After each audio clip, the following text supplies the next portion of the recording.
Bienvenidos a la sesión de tarde de hoy jueves, que abriremos con una mesa titulada Prevención y resolución de complicaciones en la ablación con catéter. Mi nombre es Nicasio Pérez Castellano, trabajo en la unidad de arritmia del Hospital Clínico San Carlos y mi comoderador es el doctor Xavier Sabate de la Cruz, que trabaja en el Hospital Universitario de Belviche. Para ello tendremos tres grupos de complicaciones: las complicaciones mecánicas, que presentará la doctora López Gil, del 12 de octubre de Madrid; las complicaciones relacionadas con las aplicaciones y las fuentes de energía, que presentará el doctor Rodríguez Font, del Sant Pau de Barcelona; y para finalizar, las complicaciones tromboembólicas, a cargo del doctor Tercedor, de Virgen de las Nieves de Granada. A continuación tendremos una discusión abierta y espero que participativa de todo lo que se hable en este primer bloque. Y para finalizar, yo, representando a la Junta Directiva de la sección, os comentaré o os expondré lo que la sección cree en relación a la justificación y propuesta de un registro nacional de complicaciones en la ablación con catéter, que, si recordáis, ya anticipamos en la reunión administrativa del Congreso Español de Cardiología, del pasado Congreso Español de Cardiología. Pues muy bien, muchas gracias. Buenas tardes a todos. Primero agradecer a los moderadores y a la sección el haberme invitado. Y bueno, como veremos, compartiremos muchas de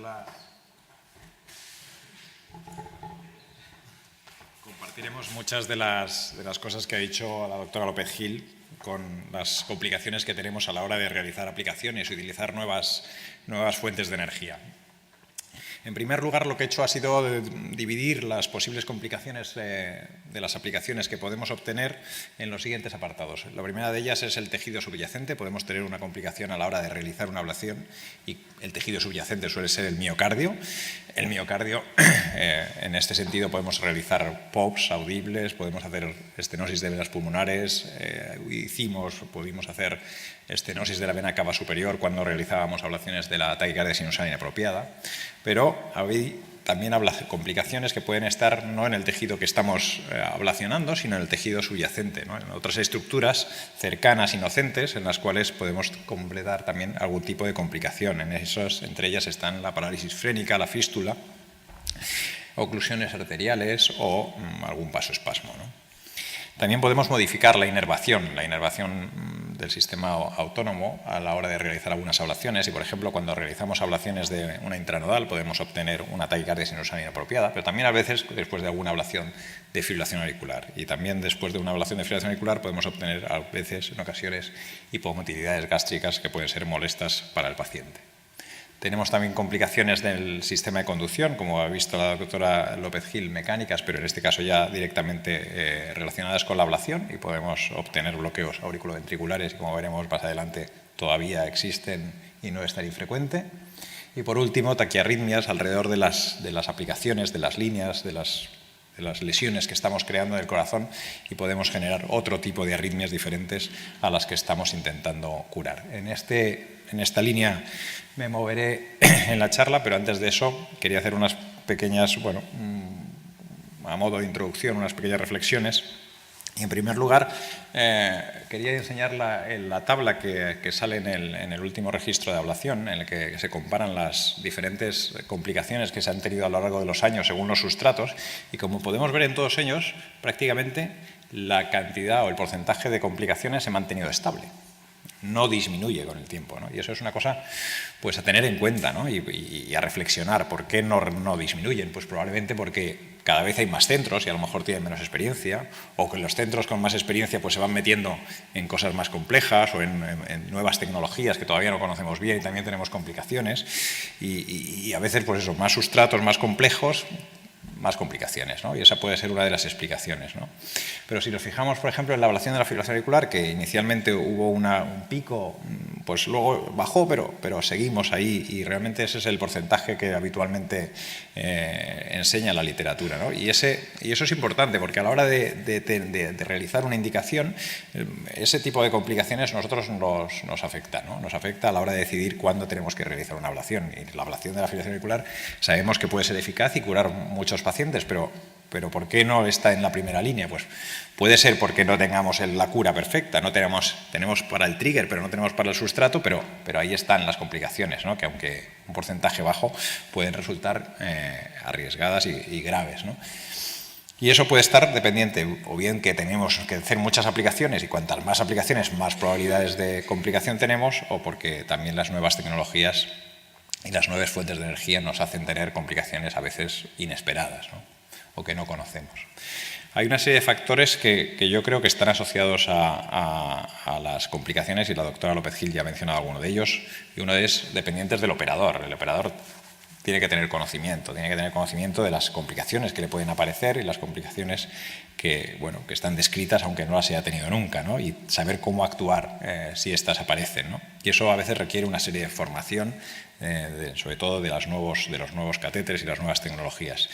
El material es importante también, ¿no? Son materiales muchas veces nuevos, poco testados, que no sabemos qué complicaciones nos pueden ofrecer, y eso es importante. Y como veremos en los siguientes diapositivas, la potencia que estamos usando, la energía que aplicamos y muchas veces la fuerza con la que la aplicamos es un factor también determinante a la hora de tener complicaciones por las aplicaciones. Y por último, los pacientes. Los pacientes pues cada vez nos metemos en casos más complejos, pacientes más añosos, con más comorbilidades, y esto, pues quieras que no, pues acaba teniendo también más complicaciones.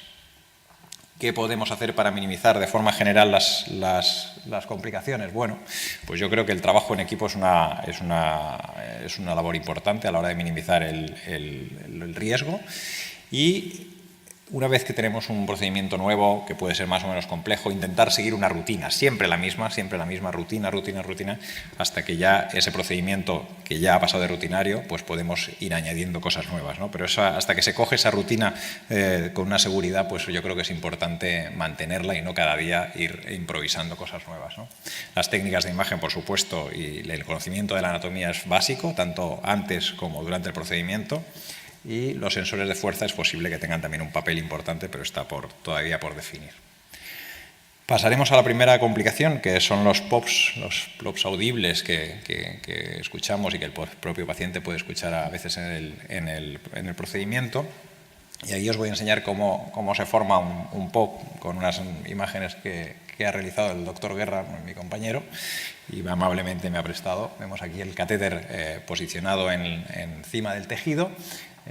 Se realiza la emisión de radiofrecuencia en el sentido unipolar, y esa radiofrecuencia crea un daño por resistividad inicialmente en la punta de la conexión entre el tejido y el catéter, que por conductividad va progresando en profundidad. En la parte superficial, el hecho de la sangre ir corriendo a ese nivel pues puede disipar el calor que se produce a nivel de la interface entre el tejido y el catéter, y también los catéteres de irrigación abierta pues pueden hacer que ese calor no se concentre en la parte más superficial, sino que se concentre más bien en la profundidad. Y en esa profundidad, cuando el calor alcanza los 100 grados centígrados, pues empiezan a formar unas burbujas, una ebullición en ese tejido, burbujitas pequeñas que coalescen, que se unen y crean una burbuja más grande y explota. Y esa explosión normalmente se produce hacia la zona más débil, que suele ser la zona de la aplicación que hemos realizado,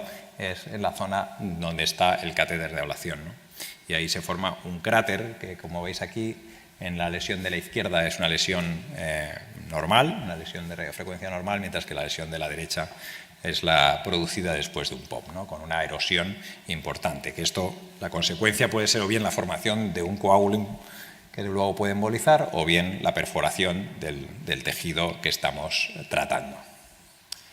Este POP audible puede a veces ocasionar incluso una alteración eléctrica. Como veis aquí en el registro que os enseñaba, pues estábamos haciendo una ablación de una taquicardia ventricular y en el POP no solo hizo un sonido y una explosión interna, sino que incluso generó un extrasístole ventricular y una espícula que parecía de estimulación, ¿no?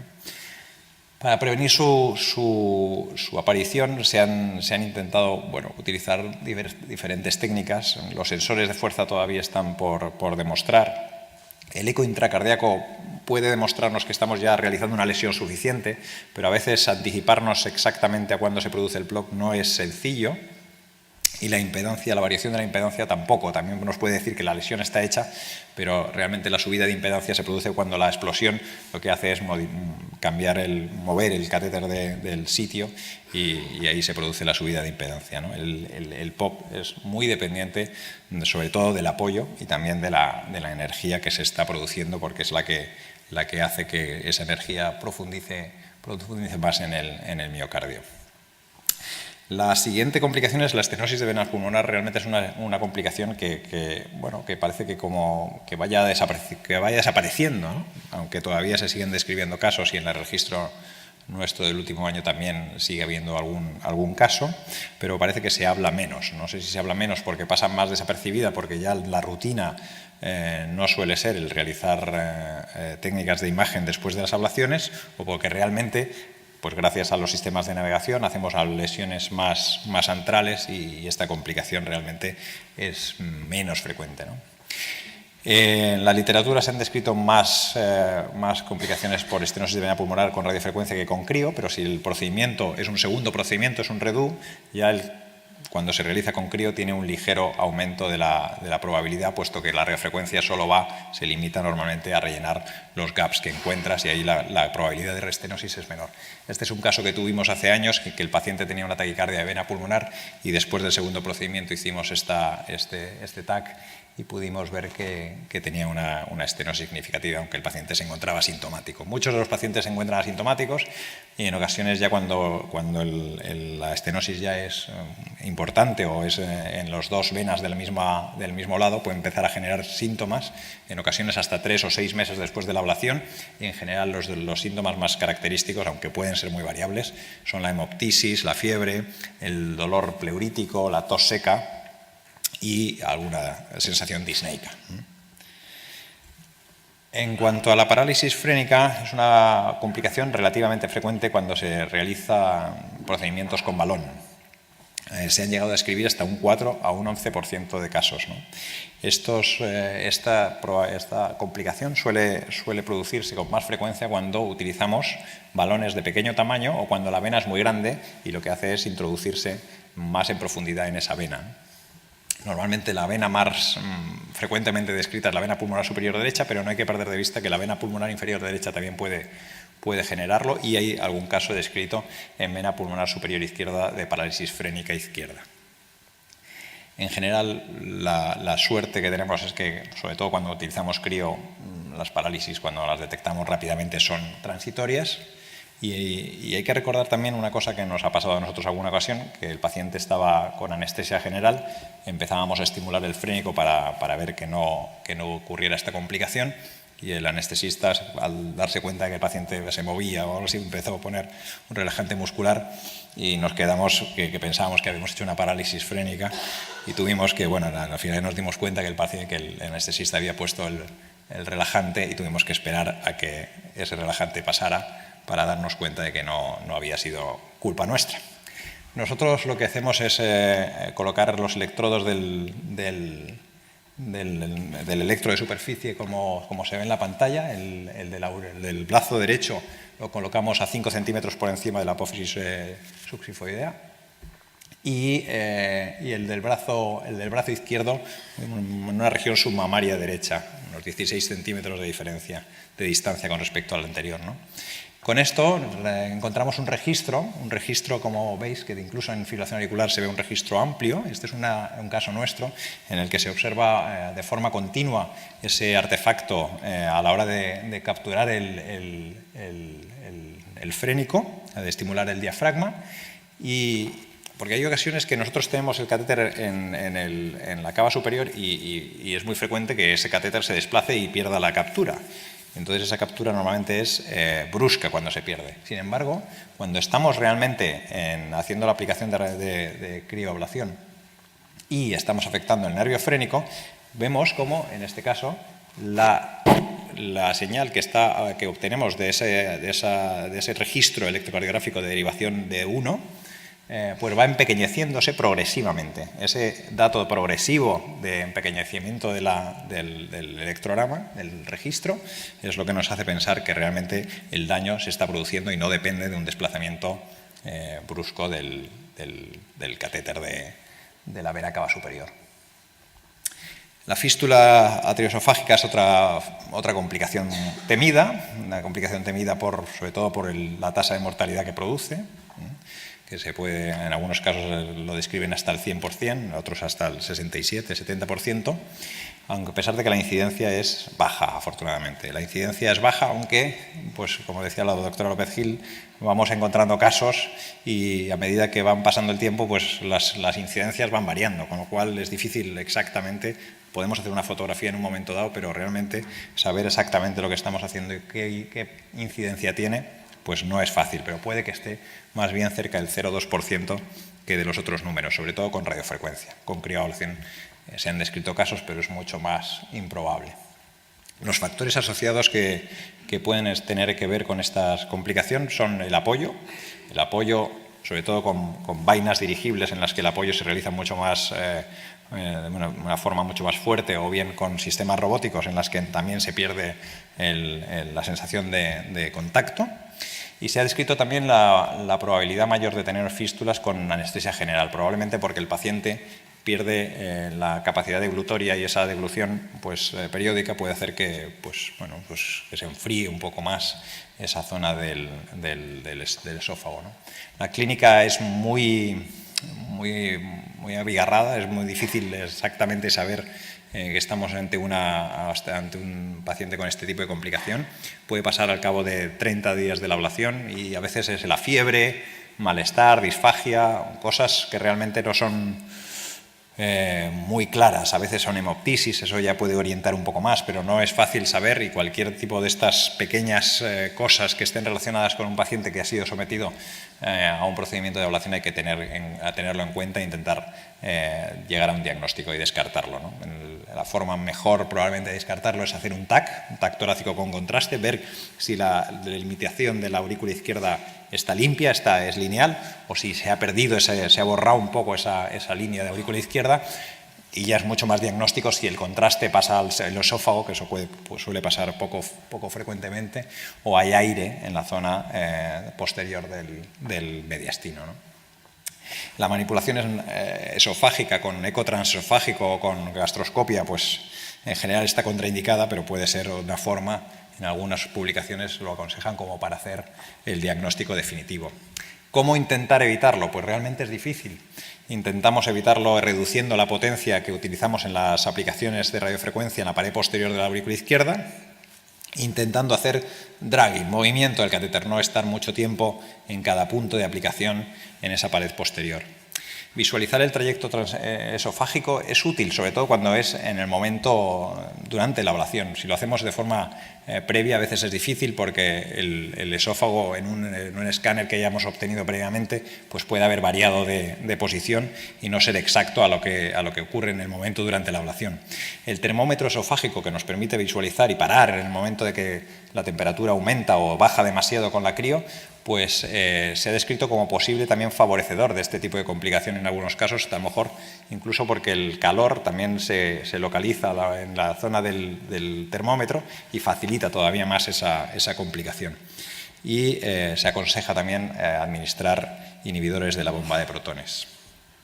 Con otras energías como los ultrasonidos apareció este artículo hace 4 años bastante catastrófico, en el cual pues, con 26 pacientes realmente se tuvieron una serie de complicaciones bastante inaceptables, muertos sin saber por qué, una fístula arteriosofágica, dos parálisis frénicas, en fin, una serie de cosas, incluso teniendo un termómetro esofágico y parando las aplicaciones cuando este termómetro esofágico obtenía temperaturas elevadas, ¿no?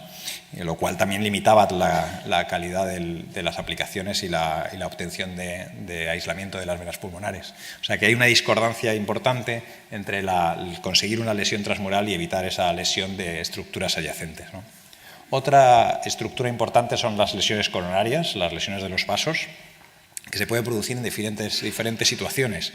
Cuando hacemos un mapeo epicárdico, ya lo veréis que hay veces que también encontramos arterias con mucha frecuencia y cada vez perdemos más el miedo y nos lanzamos sin realizar arteriografías en el momento de aplicar. Se ha descrito en algunos casos de Flutter, haciendo lesiones sobre la coronaria derecha. En senos de Valsalva, como veis aquí, también tenemos el catéter en muchas ocasiones muy cerca de los ostium de los grandes vasos, y desde el seno coronario, porque a veces bueno, pues es donde tenemos la mejor señal o el mejor pace mapping, como en este caso que me cedió el doctor Bartlinski, en el que se veía un paciente con extrasístoles ventriculares del tracto de salida ventrículo izquierdo. Antes del primer procedimiento tenía unas coronarias absolutamente limpias y el mejor pace mapping se obtuvo en la región de la vena cardíaca anterior, gran vena cardíaca muy anterior.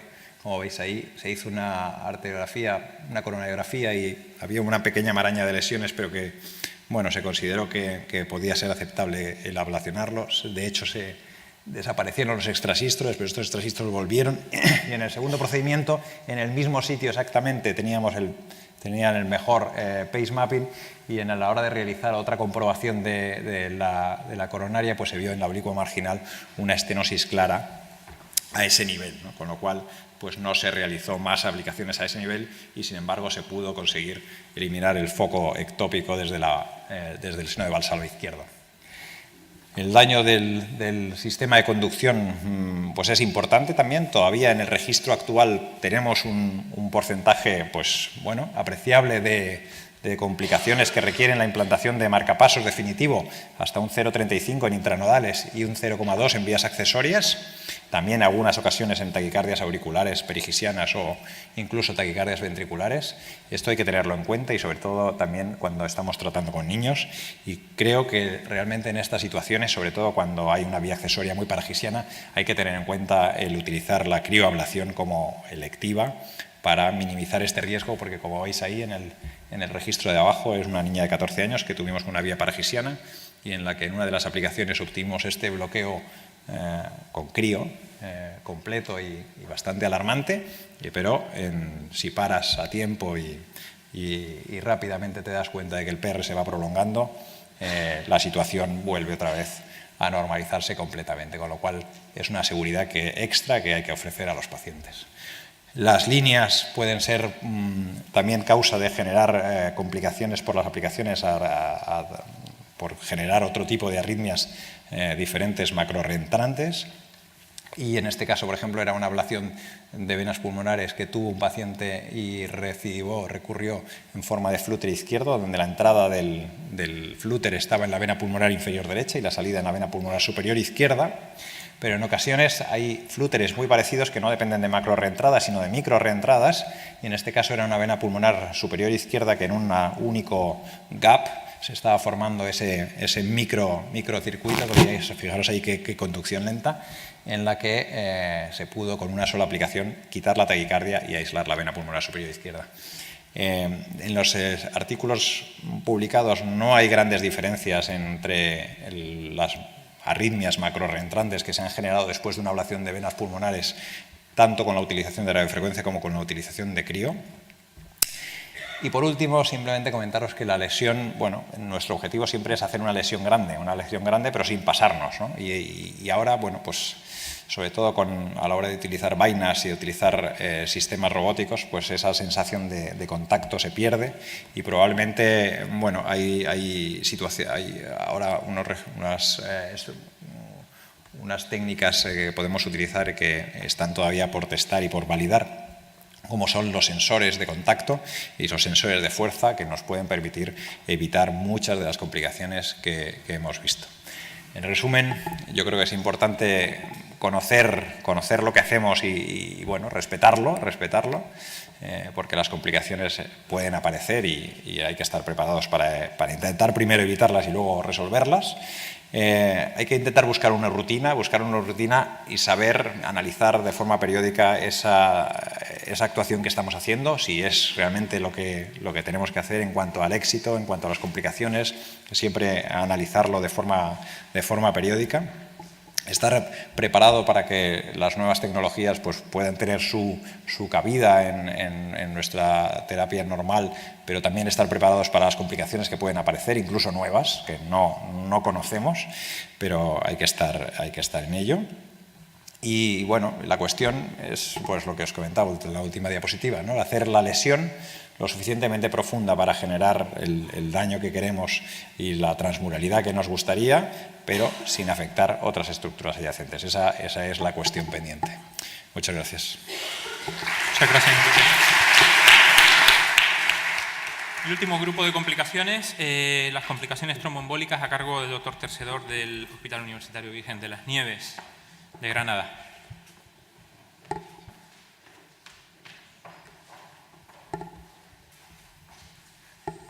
Muy buenas tardes a todos. Es un placer estar aquí, aunque sea para hablar de complicaciones. Siempre nos gusta más hablar de éxitos, pero bueno, creo que es un ejercicio de responsabilidad, ¿no?, el hablar de complicaciones.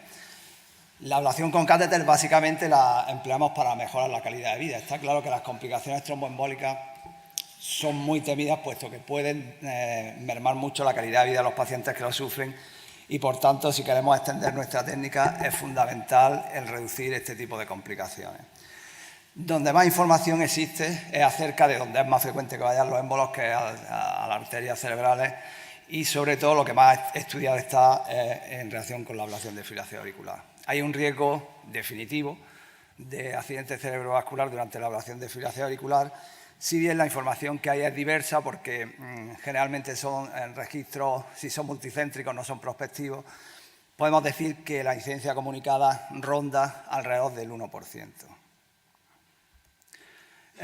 Cuando miramos la información del Registro Nacional, que yo creo que es una información importante el último año, a mí me ha sorprendido el ver que la incidencia comunicada de problemas tromboembólicos es bastante más baja. Fíjense que esto es 3,5 por 1000, pero es sorprendente que resulta similar en las vías accesorias que en la ablación de fibrilación auricular, lo cual es bastante sorprendente. Sí que es el doble en la ablación de taquicardia ventricular isquémica.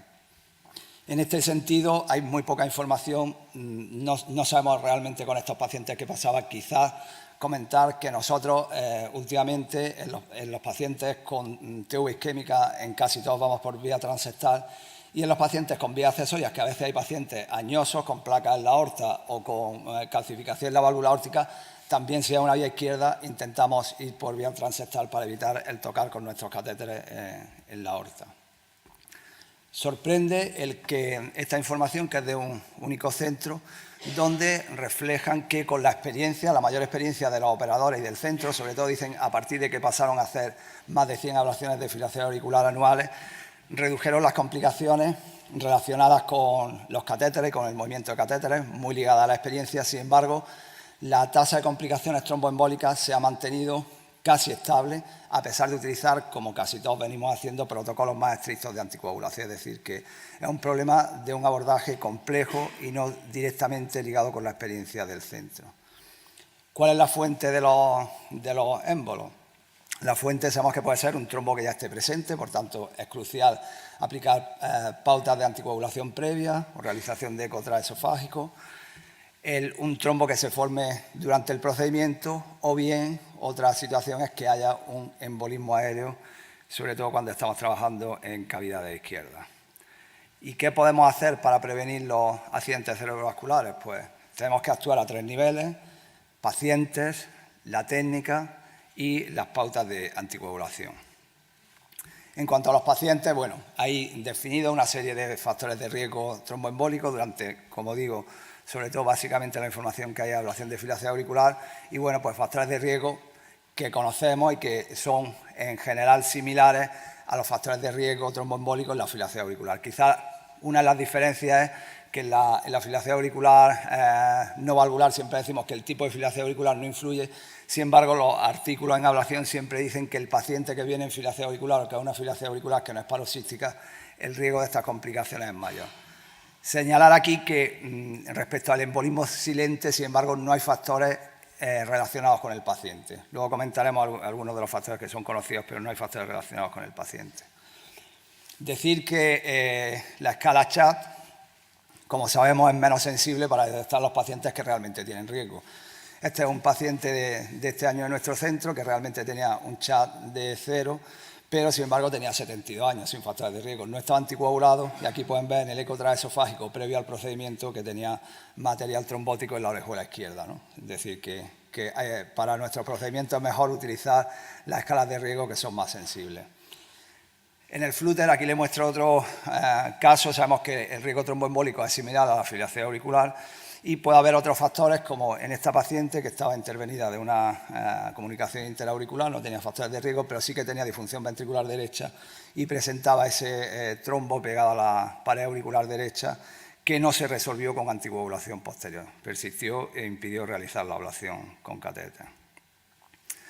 ¿Es necesario hacer un eco transesofágico sistemático a todos los pacientes antes de una ablación de fibrilación auricular? Pues realmente no se ha demostrado que esta actitud reduzca la tasa de accidente cerebrovascular, porque incluso en los pacientes que el eco no demuestra nada, esa tasa va a rondar alrededor de ese 1%. Entonces, realmente no hay información acerca de eso. Sí que parece que los no anticoagulantes son igualmente seguros.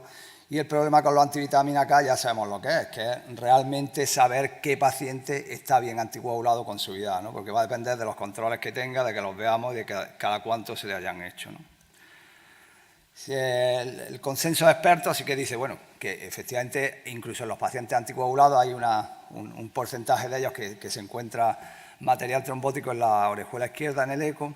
Y desde luego pues, el eco transesofágico es obligatorio siempre que haya una fibrilación auricular de más de 48 horas de duración en un paciente que no esté anticoagulado previamente. Opcional si la anticoagulación oral es correcta previa y también dicen que puede ser opcional en ese paciente de verdadero bajo riesgo, es decir, que tiene fibrilación paroxística, sin cardiopatía y sin ningún factor de riesgo en absoluto.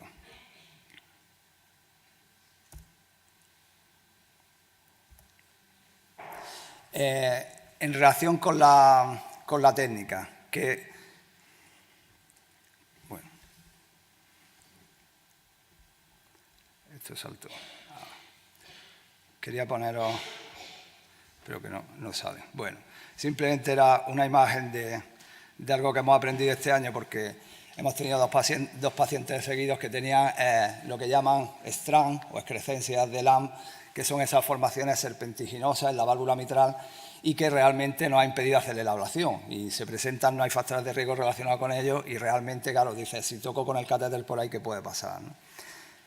En relación con la técnica, la información que hay, como digo, es muy dispersa. Parece que sí, que los catéteres irrigados el riesgo será menor, utilizar potencial no muy alta, lavado continuo de la vaina. El ACT parece que debe ser mayor de 300, realmente pautas más estrictas no se sabe si son mejores y la información en cuanto a la forma de las fuentes de energía.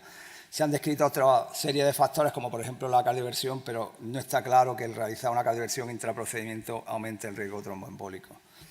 Sí que parece que hay información acumulada de que el hacer la ablación sin interrumpir los antivitaminas K y sin hacer paso de heparina puede ser más segura en cuanto a tener una menor tasa de accidentes cerebrovasculares. Y esta información, aunque no hay ensayos en el contexto, ensayos aleatorizados en el contexto de la ablación, pero sí que parece que apunta en este sentido. Y donde sí que tenemos también información, tampoco de ensayos aleatorizados, pero sí de metaanálisis, que parece que la ablación en pacientes que están en tratamiento con dabigatran es igualmente segura que los que están con antivitamina K en cuanto al riesgo tromboembólico previo. Sí que cuando se hace la encuesta europea sobre las actitudes que hacemos en los laboratorios de electrofisiología, una encuesta voluntaria, el uso rutinario del eco transesofágico lo hacen el 60% de los centros que contestan. La pauta de no suspender los antivitamina K el 70%, o sea que no... Y probablemente yo tengo la impresión que en nuestro medio probablemente seamos menos, vamos, nosotros de hecho sí que solemos suspender los antivitamina K previamente. Hay una amplia variabilidad en el uso de nuevos anticoagulantes. El ACTS de más de 350, que no hay una información definitiva de que tenga que ser tan alto, son pocos los centros que lo hacen, y sí que parece que los centros de más volumen y más experiencia utilizan pautas de anticoagulación en general más intensas, incluido el poner una perenización completa antes de realizar el transectal. ¿Qué consecuencias tienen los accidentes cerebrovasculares? Pues sabemos que pueden ser catastróficas.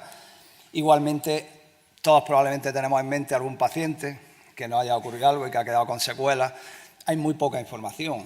Yo traigo esta que bueno, que es un número importante de pacientes, y yo la veo relativamente optimista, porque dice que únicamente el 12% tuvieron una secuela importante a medio plazo, pero realmente hay muy poca información y, como sabemos, es una complicación que por todos los medios hay que evitar.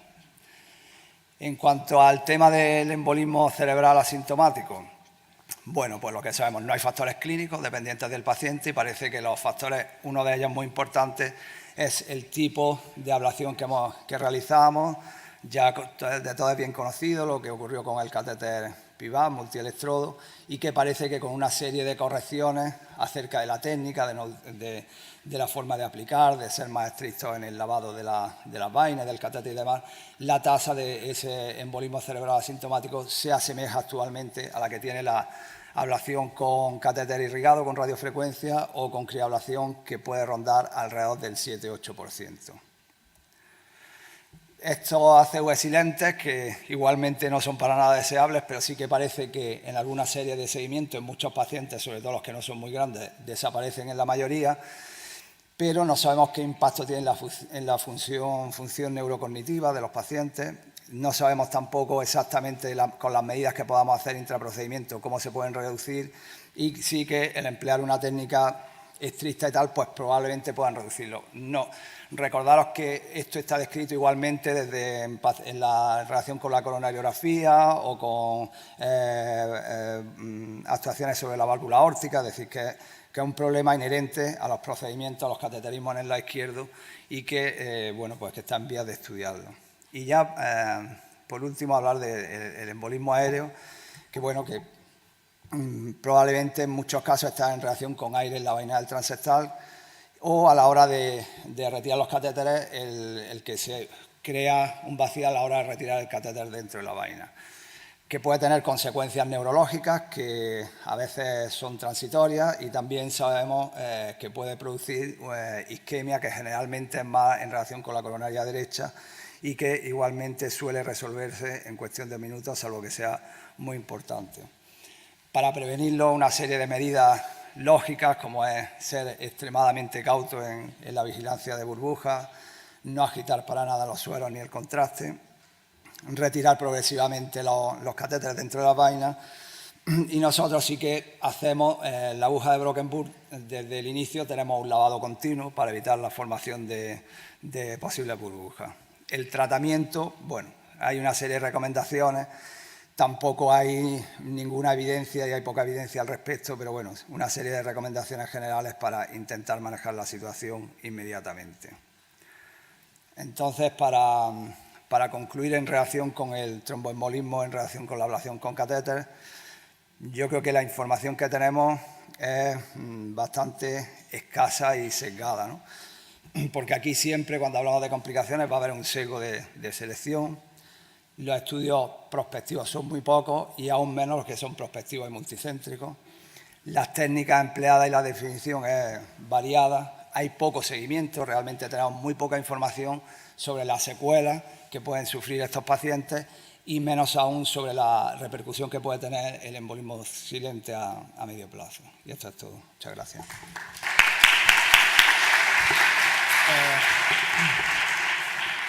Muchas gracias. Mientras el doctor Pérez Castellanos va conectando su Mac, si queréis podéis subir ya aquí. Da tiempo para... Vamos con media hora de retraso, o sea que podemos hacer alguna pregunta del auditorio mientras el doctor Pérez Castellanos prepara su Mac. ¿Lo tienes preparado? Yo lo tengo como ¿Hay prefiráis. alguna pregunta? José Luis.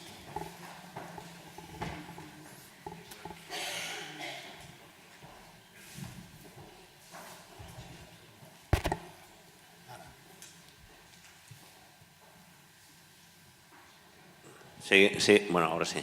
Bueno, me han gustado mucho las presentaciones, yo creo, y sobre todo la sesión, porque creo que es un tema súper relevante, ¿no? Por muchos motivos, y uno de ellos es simplemente si llegada a esta fase de madurez, lo que tenemos que es mejorar la seguridad de los procedimientos, ¿no?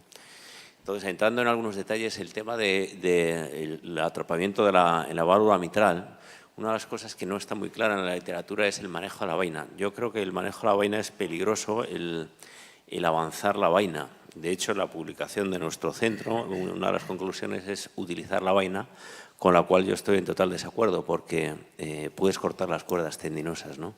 Y eso es algo que yo creo que debe quedar más o menos claro. ¿Qué opinas, María, de eso? Sí, no es avanzar. Lo que he sugerido y lo que nosotros hemos hecho a veces, en ningún caso hemos tenido el catéter atrapado, sino que simplemente hemos visto que se ha colado al ventrículo. Entonces hemos avanzado la vaina justo hasta el agujero mitral. Entonces hemos estirado el catéter y estirando el catéter lo hemos metido dentro de la vaina, pero en ningún caso hemos metido la vaina en el ventrículo. Yo también creo que es muy peligroso. Lo que pasa es que si tú lo haces con la vaina retirada en la aurícula derecha o fuera, puede no darte el apoyo para poder estirar el catéter y poder meterlo dentro. Pero sí, estoy de acuerdo en que no hay que meterlo al ventrículo, la vaina. ¿Hay alguna pregunta más? Pues vamos de caso.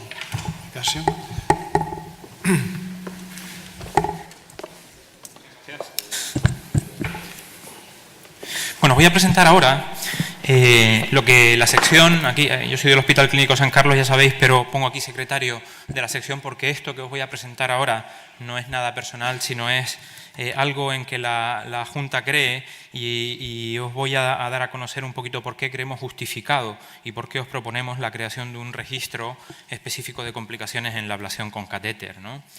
Yo creo que los grupos y los ponentes previos ya pues han anticipado que realmente hay un insuficiente conocimiento de los factores precipitantes y de forma de prevenir y tratamiento más adecuados de aquellas complicaciones, digamos, importantes. ¿Por qué? Pues porque afortunadamente son complicaciones poco frecuentes y porque son poco conocidas, ¿no? Tenemos el sesgo de no comunicación, es decir, pues a todos nos gusta, es decir, comunicar, digamos, nuestros éxitos, nos gusta menos comunicar nuestros fracasos. Por otra parte, pues bueno, cuando ocurren complicaciones mayores, que ya digo son poco frecuentes, pues normalmente sí que salen inicialmente en forma de case report o pequeñas series en revistas de impacto. Pero una vez ya están publicadas, la posibilidad de publicación adicional es realmente baja. ¿Por qué? Pues porque ya las siguientes tienen que tener un valor añadido, tienen que dar algo más y eso algo más sería una recopilación de un número suficiente de casos que desde luego, dada la rareza de las mismas, pues es poco frecuente que eso ocurra si no hay, digamos, un proyecto multicéntrico y específico. Aquí analizamos la cantidad de publicaciones que podéis registrar, que podéis observar en PubMed y si metemos las palabras claves en título o abstract de catheter ablation o catheter ablation complication, pues veis cómo pues, las publicaciones relacionadas con, es decir, en la que se mencionen complicaciones de la ablación con catéter, no me refiero únicamente a las que están dirigidas a estudiar una complicación, que esas son menos frecuentes todavía, pues fijaos que son poco frecuentes, y a lo largo del tiempo, a pesar de que la medicina cada vez es más exigente con las complicaciones, cada vez queremos, y la sociedad y los médicos exigimos unas técnicas más seguras, a pesar de ello, el porcentaje de publicaciones que comentan complicaciones de ablación con catéter se ha mantenido pues, en los últimos 10-15 años en torno al 7% de forma estable. Y es que hay que tener y hay que reconocer que en ocasiones incluso ni las detectamos, ¿no? Es decir, que no lo decimos aquí por primera vez, todos los ponentes previos han coincidido que en los registros la incidencia de este tipo de complicaciones es la regla que estén infraestimadas. ¿Por qué están infraestimadas, ¿no? Si analizamos, si reflexionamos acerca de la probabilidad de detectar una complicación, ¿no? y de quedar registrada en un registro convencional, como los que tenemos en España, el registro de ablación, según el momento de expresión, pues bueno, pues en rojo, digamos, sería la fase de hospitalización, ingresa el paciente, le hacemos el procedimiento, queda un tiempo, ¿no? Unos días ingresado y luego pues se va de alta, ¿no? Las complicaciones intraoperatorias las vemos bien, las sufrimos, digamos, en tiempo real y esas complicaciones las detectamos y las registramos, las ponemos en el informe del estudio electrofisiológico y en el fondo son las que van a trasladarse en la mayor parte de los casos a los registros que tenemos, ¿no?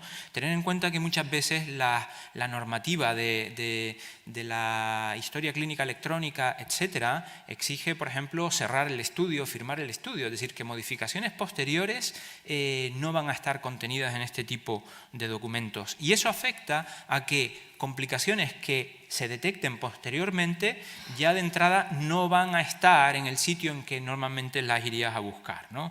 De tal manera que las complicaciones intraoperatorias las detectamos y las registramos, yo creo que bien. Las complicaciones intrahospitalarias, pero posoperatorias, las detectamos bien, es decir, nos vienen a buscar, mira, ¿qué es que ha pasado esto con tu paciente? No las registramos también, las registramos regular y desde luego aquellas complicaciones que ocurren una vez el paciente se ha ido del hospital, las detectamos de forma regular y las registramos de forma muy mal, es decir, estas complicaciones normalmente se pierden. Este es un registro reciente, italiano, multicéntrico, para ver dónde inciden este tipo de complicaciones y veis que las complicaciones intraoperatorias pues son, pues bueno, no las menos, pero fijaos, en torno al 25%. El 75% de las complicaciones de la ablación con catéter se producen después de que el paciente ha abandonado la sala de electrofisiología y después de que tú ya le has hecho su informe, ¿no? Si analizamos el tipo de complicaciones según el momento de expresión clínica, vemos que cada una suele aparecer en distintos momentos, ¿no? El taponamiento cardíaco, pues normalmente lo vemos en sala, un bloqueo AV, algunos ACVs, etcétera.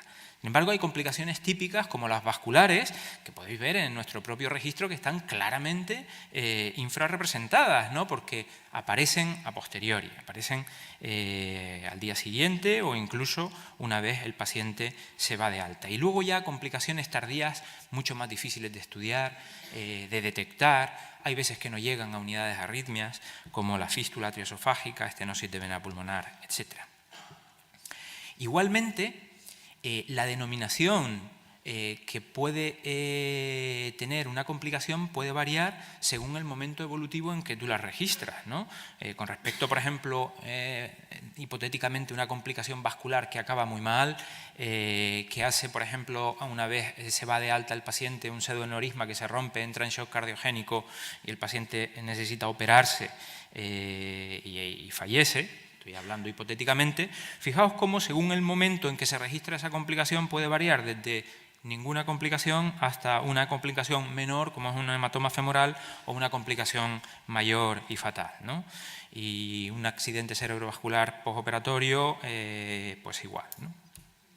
Con lo cual, tenemos que reconocer que es importante conocer bien todos los factores relacionados con las complicaciones. Y además, no solamente para ganar en seguridad, sino también para ganar en eficacia, porque por ejemplo, limitar la potencia de una aplicación por miedo a una complicación, pues puede comprometer la propia eficacia de la misma, ¿no? Y en ese sentido, un mayor conocimiento de la fisiopatología, de la patogenia de esta complicación, puede perfilar mejor su margen de seguridad de esta aplicación y optimizar no solamente la seguridad, sino que conociendo las complicaciones, optimizar la eficacia. Y en ese sentido es muy importante estar alerta ante los nuevos catéteres y dispositivos. ¿Por qué? Pues porque, bueno, realmente el lanzamiento al mercado se produce con insuficiente experiencia experimental y clínica, tenemos que reconocerlo. Muchas veces las recomendaciones que se hacen son producto no solamente de experiencias en el propio dispositivo catéter, sino por extrapolación de otros previos similares, ¿no? Cuando se lanzan estos productos al mercado, pues hay una N baja y no solamente hay un número de casos bajo, sino que además el seguimiento obviamente es corto, ¿no? Entonces, respetando el principio del respeto a lo desconocido, y que tenemos que reconocer también que las notificaciones de seguridad de las compañías a veces no se producen, a veces son insuficientes y a veces llegan tarde, pues es desde luego un foco de atención para nosotros importante de cara a este registro de complicaciones mayores. Y en los próximos 5 minutos os voy a presentar la filosofía, no nos quedemos en detalle, simplemente es en la filosofía de lo que proponemos y nos gustaría seguir trabajando en esto de lo que sería no ya un registro, sino un proyecto más ambicioso, una base de conocimiento de complicaciones en la ablación con catéter. Para ello hemos contado con la asesoría y soporte y programación informática de Persei Consulting, que muchos de vosotros sabéis, una empresa con largos años de experiencia en los registros biomédicos y bases de datos, etc. No voy a prestar atención en cuanto a detalles puntuales. Seguimos pensando que en general las complicaciones mayores y especialmente las ligadas a nuevos dispositivos y catéteres son el principal objetivo, el principal foco de atención. Esta base funcionaría de la siguiente manera. El hospital que tiene la complicación, que sufre la complicación, pues introduciría datos en esta base de conocimiento, unas características basales del paciente, una descripción de la complicación, con la posibilidad no ya de que sea una foto, sino que sea una película, es decir, que si al día siguiente, a los 2 días, se produce un cambio en el estado clínico, en la resolución o en la evolución de esa complicación, se pueda añadir, digamos, información evolutiva, ¿no? Sería un formulario, digamos, general de introducción de datos en las que se especifica muy bien el tipo de complicación y según el tipo de complicación que sea, habrá cierta información que sea específica de esa complicación y otra información general a todas las complicaciones, como por ejemplo pues, prolongación de estancia hospitalaria en días, la resolución de esa complicación, etc. Y luego un comentario o relato que creemos que es muy importante para interpretar y conocer bien esa complicación. La peculiaridad de esta base de conocimiento es que luego, digamos, con la idea de que realmente una de nuestras principales carencias es que no tenemos un seguimiento de las complicaciones, un estudio longitudinal de las complicaciones, es que si este paciente va a otro centro, va a otra unidad de arritmias, por un problema derivado de la complicación previa o incluso una complicación de nuevo diagnóstico en relación con el procedimiento previo, en esta segunda unidad de arritmias también podrán complementar la información del caso, ¿no? Y siempre de una forma anónima, anónima del centro y operador original que tuvo la complicación, así como de los centros que luego pudieran complementar esa información. Hemos pensado en una cuestión que es la valoración y los comentarios sobre las complicaciones. Es decir, tú cuando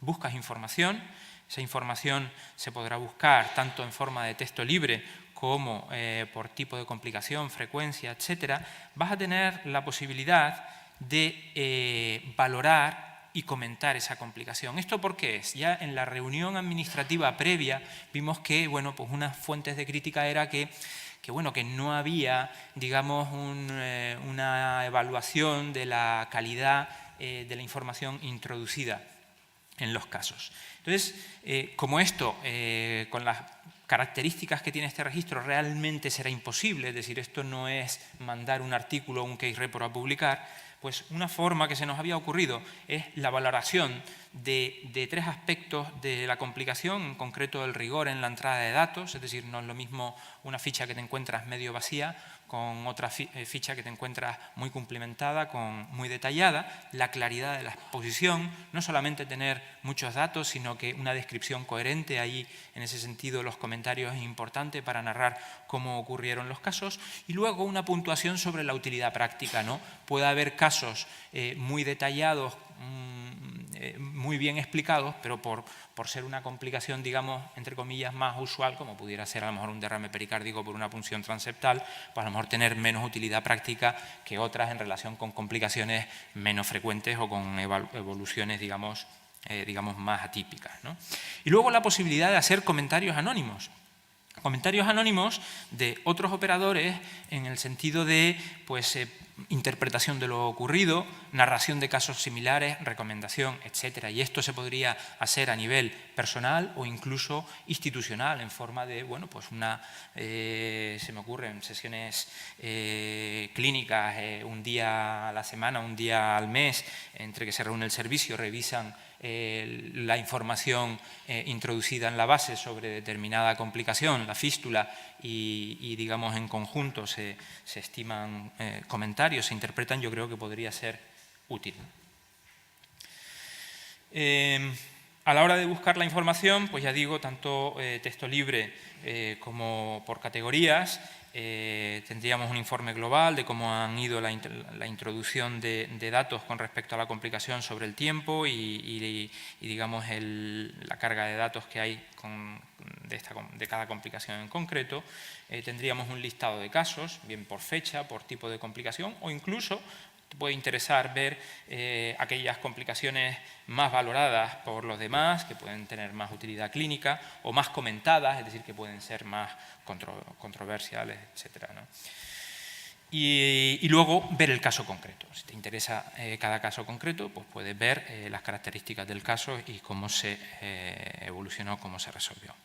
De una forma regulada, obviamente estos datos pueden ser sujetos a exportación y explotación científica, siempre que haya detrás pues, un comité designado para esto, con un proyecto concreto, etcétera, ¿no? Y luego la posibilidad de extensiones que harían más fácil el uso de esta plataforma, ¿no? Como puede ser la posibilidad de introducir datos, consultar datos desde un smartphone, ¿no? Una aplicación móvil. Las notificaciones automáticas podrían ser muy útiles. Por ejemplo, podrías decidir que recibas recordatorios en caso de que tengas complicaciones pendientes de cerrar, es decir, en estatus en evolución. Cuando alguien mete un comentario con respecto a una complicación tuya, puedes decidir que te avisen porque te puede interesar ver la opinión de los demás, o incluso no ya la opinión, sino te puede interesar ver, a mí me parece muy interesante, a mí me gustaría saber si un paciente mío que le he hecho yo una ablación ingresa en otro centro por una complicación, a mí me encantaría tener esa información, ¿no? Y este sistema te la podría dar, ¿no?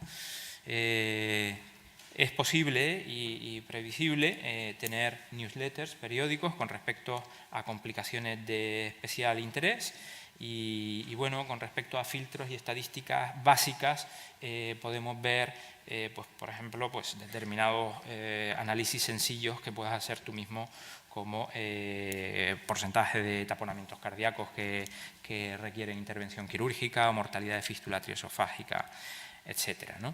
La privacidad del paciente es una cosa concreta que está estudiada, que este registro es viable. Hay dos alternativas que desde un punto de vista técnico habrá que discutir, pero en cualquier caso el formato de esta base de conocimiento es de historia clínica electrónica y no como registro prospectivo, y eso te da ciertas ventajas de cara al regulatory, ¿no?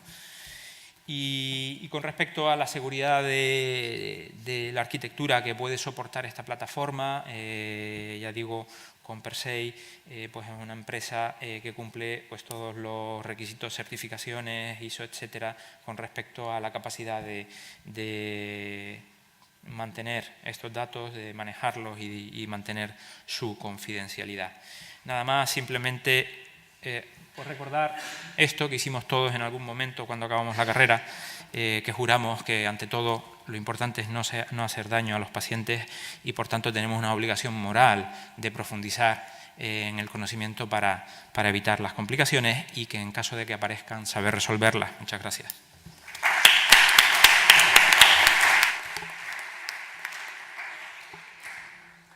Muy bien, pues vamos a establecer una discusión sobre lo que acaba de explicar el doctor Pérez Castellanos y también si hay alguna pregunta para el resto de los ponentes. Tenemos 5 o 10 minutos para poder conversar un poquito. ¿Hay alguna pregunta o alguna cuestión del auditorio? ¿Puedo baixar la llum? Sí, disculpen que vuelva al tema, es por alusión al comentario del doctor Merino. En el artículo que publicamos del atrapamiento del catéter laso, lo que concluimos fue que, desde luego, siempre teniendo en cuenta el riesgo de lesionar la válvula mitral, debido a que otros grupos habían publicado previamente que el hecho de avanzar cuidadosamente la vaina sobre el catéter les había servido para liberar el catéter de la válvula sin lesionarla, pues por eso nosotros comentamos que puede ser una opción que se puede realizar, desde luego siempre con mucho cuidado, y en caso de que esta técnica no sea eficaz, pues ya no, desde luego no tirar del catéter en ningún caso, porque eso sí puede llevar a una situación desastrosa, y pues remitir al paciente a cirugía cardíaca.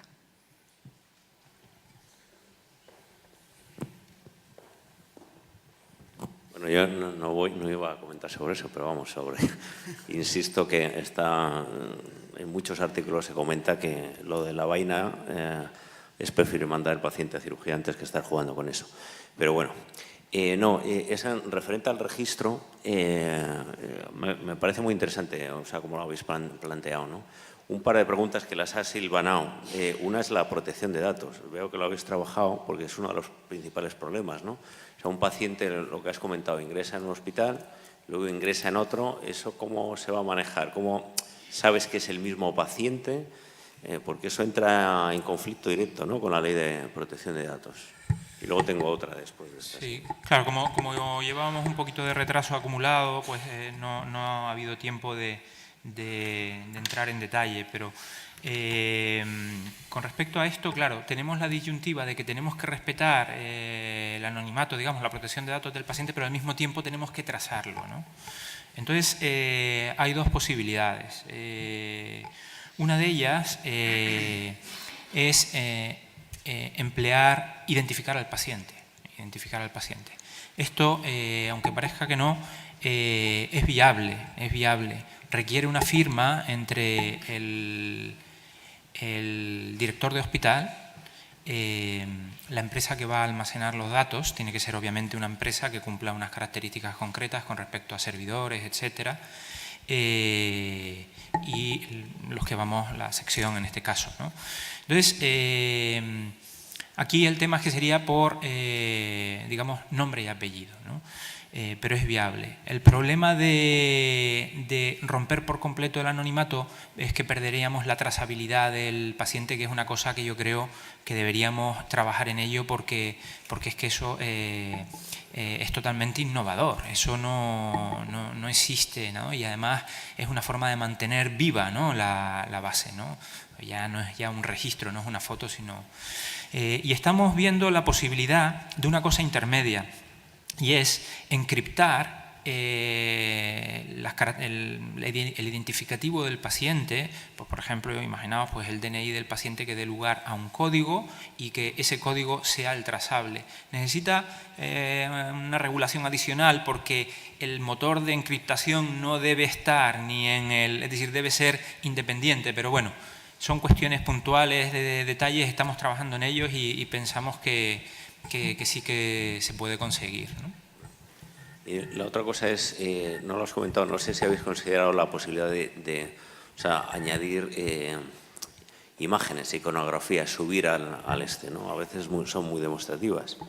quizás no tenga una utilidad práctica directa científica, pero bueno, puede tener su gracia. Vamos, totalmente de acuerdo. Es decir, obviamente cuanta más información mejor, y una imagen pues vale más a veces que 1000 palabras, ¿no? El tema es alcanzar un equilibrio entre lo que te cuesta meter una complicación y porque aquí lo importante, la principal debilidad de esta base de conocimientos, ¿cuál sería? ¿No? Pues la no adherencia, es decir, que la gente pues al final no meta datos, ¿no? Entonces, en ese sentido, me parece fenomenal tu propuesta. Se puede dejar, digamos, habilitar la posibilidad de cargar imágenes opcionales que puedan complementar cada caso. Sí, yo por comentar, me da la impresión que el desarrollo de la base de datos tal y como está concebida, yo creo que puede ser muy útil para complicaciones raras. Para lo usual me temo que no, porque encima de que acaba el procedimiento con una complicación de las habituales que hemos hablado, es muy difícil que además de rellenar tu base de datos, si está en el registro europeo, que luego además te acuerdes de poner que has tenido un taponamiento y que has tenido no sé qué. O sea que en ese sentido no le veo muchas posibilidades. Sí que lo veo más interesante para complicaciones inusuales o para la evaluación de material nuevo, eso sí. Y luego, probablemente por cuestión legal, aunque no siempre lo hacemos, habría que comunicarlo también a la Agencia Española del Medicamento. Entonces estaría bien que ahí tuviera la implementación de la hoja que hay que rellenar y tal, incluso la posibilidad de que dentro de esa misma utilidad pueda enviarla directamente a la Agencia Española del Medicamento, esa complicación ya que rellena. Sí, no, totalmente de acuerdo, ¿no? Lo único que precisamente eso es lo que buscamos, porque las complicaciones frecuentes, pues al final pues se sabe mucho de ellas, ¿no? Entonces, la principal no sabemos, la incidencia real no la sabemos. No la sabemos, no. Y una de las limitaciones, digamos, de esta base de conocimiento es que seguiremos sin saberla. Claro. Porque tenemos complicaciones, pero no tenemos número de procedimientos. Sí que es verdad que pudieran complementar los datos de nuestros registros actuales de ablación y a lo mejor tener una idea más aproximada de cifras de incidencia, pero desde luego con esta plataforma incidencias no podemos calcular, claro. Sí. Casi lo que no me ha quedado claro es precisamente cómo vamos a recoger la información de los pacientes que llevan 4 meses fuera de nuestro entorno de revisiones, porque todas esas complicaciones post-ablación, claro, esas no las vamos a tener en cuenta. ¿Cómo? Sí, no, la clave es la trazabilidad del paciente. Entonces, cuando tú detectas una complicación... No, digo cuando no la detectas tú. Cuando no la detectas tú, es decir, si no la detecta nadie, obviamente no está en la base. Mejor. Si la detecta un centro, puede ser que seas tú o sea tu hospital vecino, ¿no? Cuando quieres meter información con respecto a una complicación, pero que no ha sido intraoperatoria, sino decir una complicación previa, la clave es la trazabilidad del paciente. Tú vas a meter un paciente y el sistema te dice que hay entradas previas de ese caso. Entonces tú ya ves esa información y digamos, añades la tuya, ¿no? Esa es un poco la filosofía. Yo creo que de todas maneras eso es complicar un poco el asunto, porque, o sea, dudo mucho que si va a otro hospital y no tiene electrofisiología, se introduzca. No. Con lo cual, la mayoría de las complicaciones mínimamente significativas te acabarás enterando tú, el que lo ha hecho. Bueno, yo no estoy seguro. Desde luego, si no va a una... Es decir, esto está restringido a miembros de la sección. Es decir, que obviamente no está abierto a medicina interna ni nada. Es decir, que si tenemos una neumonía, una estenosis de vena pulmonar que es tratada como una neumonía y tal, desde luego nos lo volveremos a perder. El tema es que si ingresa en otro centro un paciente con fiebre, disfagia y tal, y tiene una fístula atriosofágica, si se diagnostica la fístula atriosofágica, lo comunicarán con la unidad de arritmias de ese centro. Bueno, pero que lo más lógico es que el que lo haya hecho se haya enterado. Es que yo lo veo eso inviable, vamos. Yo creo que es más fácil que lo declare el que lo ha realizado, porque al final ese tipo de complicaciones te vas a enterar. No, yo no lo tengo tan claro. Sí, Yo está no- entre nosotros. Las tardías, yo no lo tengo tan claro.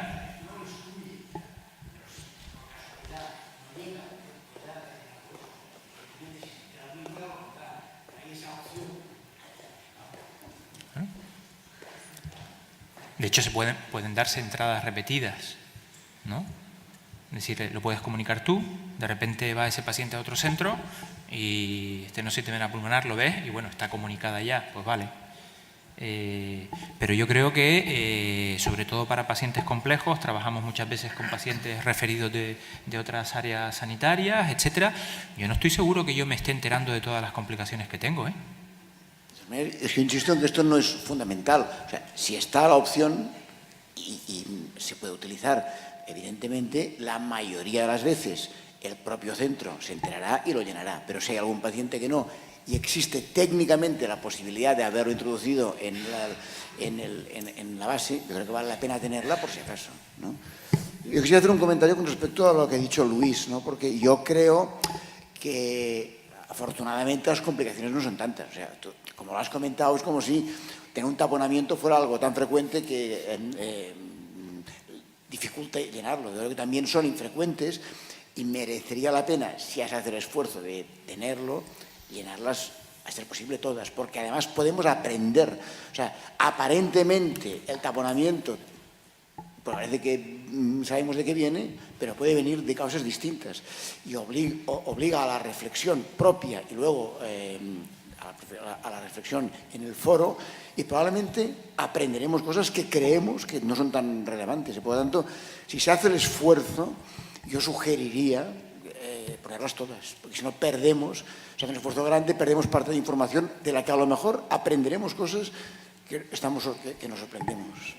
Sí, yo estoy de acuerdo que tendrían que ser todas, pero que también tendrían que estar en el registro nacional y probablemente no están, ¿no? Porque entonces a mantener ese esfuerzo continuado por parte de todos para que no se te pase no es fácil. Vamos, si yo estoy contigo, que lo ideal es que sí. También yo quisiera hacer dos comentarios. Uno, en el registro nacional, asumiendo que lo hacemos bien, que creo que lo hacemos bastante bien, no están por las razones que ha dicho Nicasio, es que las que aparecen al día siguiente, luego cuando tú haces cuando tú lo miras al final del año, miras tus informes tal, y no te acuerdas, no las tienes.